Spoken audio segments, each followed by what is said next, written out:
Proclamación del Santo Evangelio según San Marcos. En aquel tiempo Jesús se retiró con sus discípulos a la orilla del mar, seguido por una muchedumbre de galileos. Una gran multitud procedente de Judea y Jerusalén, de Idumea y Transjordania y de la parte de Tiro y Sidón, habiendo tenido noticias de lo que Jesús hacía, se trasladó a donde él estaba. Entonces rogó Jesús a sus discípulos que le consiguieran una barca para subir en ella, porque era tanta la multitud que estaba a punto de aplastarlo. En efecto, Jesús había curado a muchos, de manera que todos los que padecían algún mal se le echaban encima para tocarlo. Cuando los poseídos por espíritus inmundos lo veían, se echaban a sus pies y gritaban: «Tú eres el Hijo de Dios». Pero Jesús les prohibía que lo manifestara. Palabra del Señor.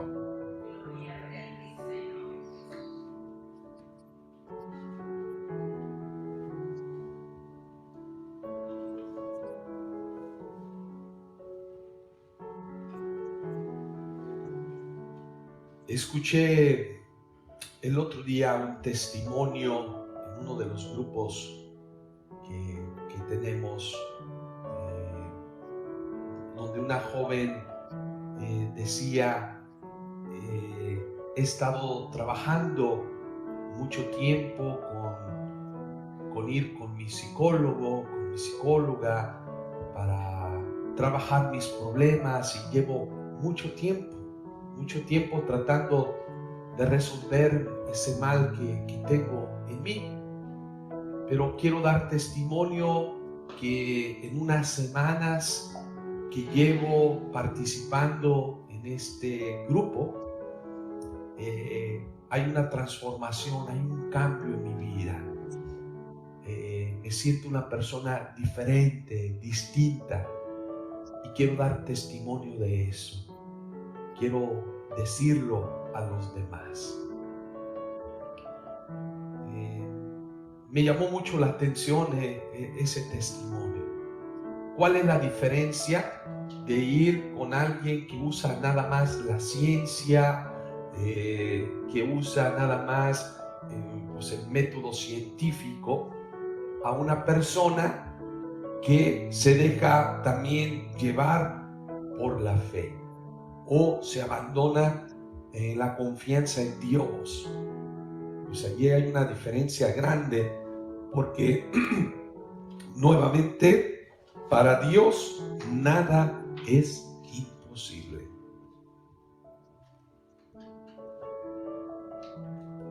Para Dios, teniéndolo Él en cuenta en nuestra vida, ocurren milagros, ocurren maravillas en la vida del ser humano. Y tenemos en la iglesia testimonios, muchos testimonios de gente que ha confiado totalmente en Dios, y ocurre el milagro de sanaciones físicas, como el milagro de la sanación espiritual. Todo esto consiste en permitirle a Dios que trabaje en mí, que Dios trabaje en mi vida. Qué hermoso, qué bello es escuchar estos testimonios. Y esto lo he visto en muchos lugares. Cuando fui también a los santuarios marianos, por ejemplo en Francia, en Lourdes, allí había una lista de testimonios de gente que testificaba cómo Dios actúa, cómo Dios trabaja en la vida del ser humano cuando uno tiene fe, cuando uno tiene confianza en Él. ¿Por qué les menciono esto? Porque Hoy escuchamos en la palabra de Dios que la gente buscaba a Jesús. La gente iba de muchos lugares. Y yo me pregunto, ¿qué era lo que hacía que esta gente fuera a buscar a Jesús? Era precisamente el testimonio, el ser testigo, el haber dicho a alguien, ¿saben qué? Yo estaba ciego y ya he vuelto nuevamente a ver. O yo estaba tullido y hoy ya camino. O ya no tengo problema, ya no tengo dificultad. O yo tenía un pecado que me acosaba mi vida y me siento libre porque Jesús me perdonó, porque Jesús me dijo, levántate y camina, toma tu camilla y vamos adelante.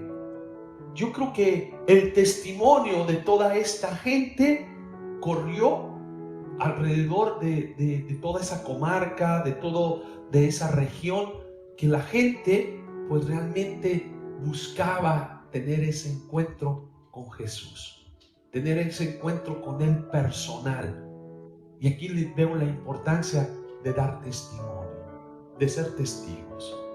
Yo creo que este es uno de los llamados que tenemos todos los católicos, todos los cristianos, los que hemos sido bautizados en Cristo. No es nada más el trabajo del sacerdote, del misionero, que vamos a otras tierras a anunciar la buena noticia o hablarles de la palabra de Dios. Yo creo que el llamado que todos tenemos es a testificar y decir, Dios ha hecho maravillas en mi vida. Yo a esta jovencita que daba testimonio en el grupo, le dije, ahora tienes una tarea no nomás de decirme a mí, qué bueno que este grupo de oración, este grupo te ha ayudado a sanar muchas cosas en tu vida, pero ahora sé testigo con tus amigos, sé testigo con las personas que están cerca de ti, que te conocen, que ven un cambio en tu vida, que te dicen qué te ha pasado, qué sucedió. Da testimonio que es Jesús que te ha transformado tu corazón, que con Jesús las cosas pueden ser posibles y puedo tener el valor de decir perdóname, puedo decirle a la otra persona, ¿sabes qué? Me he equivocado y lo hago con humildad y con sencillez porque busco la paz en mi corazón. Este es el primer punto que quería hoy compartir con ustedes, llamados a ser testigos, llamados a testificar lo que Dios hace en mi vida diaria. Y no tiene que ser a veces cosas extraordinarias. Yo creo que mi actitud diaria de decir, ahora veo la vida con otros ojos diferentes, distinta. Sí, tengo el dolor de haber perdido un ser querido, pero la fe me da la fortaleza para confiar que un día estaremos juntos. Quien no tiene fe va a dejar que el miedo, va a dejar que la tristeza, que va a dejar que el pesimismo se apodere de tu corazón y se apodere de tus actitudes, y por eso vas a vivir siempre una vida infeliz, incoherente. Yo creo que hoy el llamado que tenemos es el ser testigos del amor de Dios. ¿Y cómo voy a ser testigo? Pues viviendo cada día feliz, dando lo mejor de mí y viendo el bien que está alrededor nuestro. Segundo punto que me llama la atención, bueno, es Jesús que le dice a los discípulos, busquen una barca para poder desde allí hablar a la multitud. La barca, recuerden, es el símbolo de la iglesia, es el símbolo que le da a Pedro. A veces buscamos, vemos en la iglesia esa figura de una barca que representa pues nuestra iglesia. Jesús que habla desde allí.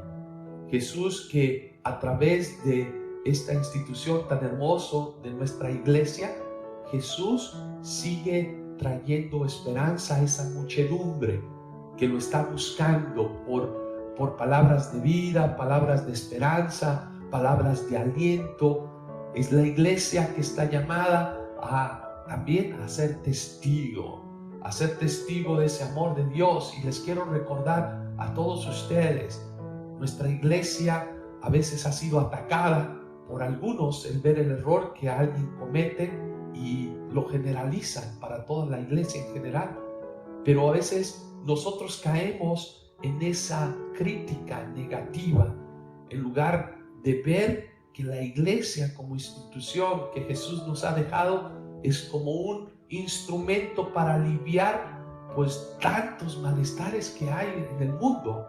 Y yo nomás te quiero recordar, la iglesia es la primera institución en el mundo entero, es la institución más grande que ayuda a los pobres, que ayuda a huérfanos, que ayuda en el sector salud, que tiene dispensarios, que tiene hospitales, que tiene personas que se dedican a sanar el cuerpo físico. Y allí yo soy testigo cuando estuve en África, el ver tantas clínicas que eran manejadas por misioneros, por laicos comprometidos, la iglesia que está allí presente.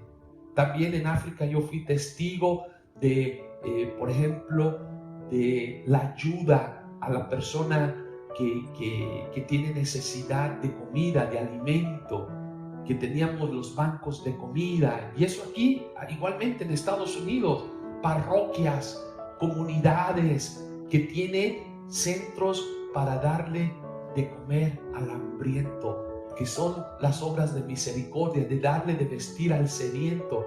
La institución de la iglesia, si lo vemos en todo el mundo, no hay ninguna institución como la nuestra que ayuda en todos los aspectos de las necesidades del ser humano. Y ahí vamos a encontrar Cáritas, vamos a hacer San Vicente de Paúl, tantos grupos que ayudan a las necesidades físicas. Y aquí pues puedo también mencionar las necesidades espirituales, que encontramos capillas, que encontramos centros de espiritualidad, que encontramos el Santísimo expuestos, grupos de oración para sanar también esas necesidades del espíritu. Pues es nuevamente hoy un reconocer por la presencia de Jesús a través de tantas instituciones, de tantos grupos religiosos, de tantas congregaciones o grupos apostólicos, donde la iglesia está llamada a dar pues testimonio, a ser testigo del amor de Dios, de seguir obrando milagros que pasan todos los días, tanto con niños huérfanos como ancianatos, como personas que están discapacitadas, con madres solteras. La iglesia tiene esta institución que te ayuda para poder sanar las heridas, que es la barca donde Jesús sigue trayendo la esperanza a toda la muchedumbre. Y por último, el tercer punto, que la palabra de Dios hoy a mí me llama un poquito la atención y quería compartirlo con ustedes, cómo los espíritus inmundos se le echaban a los pies de Jesús y lo reconocían diciéndole: tú eres el Hijo de Dios. Fíjense, el mal reconoce quién es Jesús, pero sabemos que el mal nunca dice las cosas por un bien. Yo aquí me preguntaba por qué Jesús les prohibía a estos espíritus inmundos que se manifestaran, porque la intención del mal siempre va a ser mal. La va a tratar de cubrir, la va a tratar ¿cómo decir? De presentarla como un bien, pero al final es un mal que quiere causar. Aparentemente sí, el espíritu maligno es aquel que reconoce que Jesús es el Hijo de Dios, lo reconoce y sabe, pero al gritarlo no es para que la gente lo alabe, no es para que la gente lo reconozca. Aquí Jesús está comenzando su vida pública, está comenzando su misión de implantar la semilla del reino de Dios, de que la gente entienda de qué se trata el reino de los cielos. Pero aquí el maligno, ¿qué es lo que quiere crear? Ante una multitud, a una muchedumbre, que quiere crear confusión. ¿Y cuál es la confusión? Que agarren a Jesús, que lo proclamen rey, para crear un caos. ¿Por qué? Porque sabemos que el Imperio Romano estaban allí y sabemos que había gentes que estaban causando revuelta, querían causar una revolución, un cambio, pero violentamente.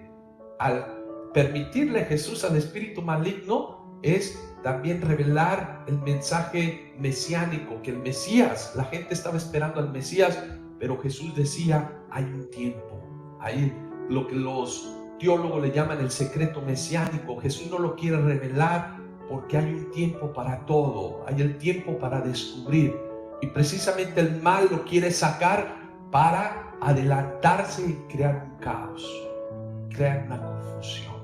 Y aquí lo que tenemos que tener también nosotros cuidado, no por el reconocer que Jesús es nuestro Dios, a veces de una manera fanática, como lo hacen algunos, a veces crea confusión y aleja a la gente en lugar de acercarnos a Dios. Lo que Jesús nos quiere invitar es el dar testimonio con nuestras vidas. Claro que también profesar que Jesús es nuestro Dios con nuestra vida, con nuestras acciones y con nuestros labios, pero hay que hacerlo con responsabilidad, hay que hacerlo con ese sentido de transformar el mal en ese bien que Dios quiere para toda la humanidad, no como un mesianismo para crear confusión e inconsciencia y violencia, sino el proclamar que Jesús es nuestro Señor, que hace cambios en nuestra vida para poder nosotros aplicar las cosas buenas con las personas que están a nuestro lado.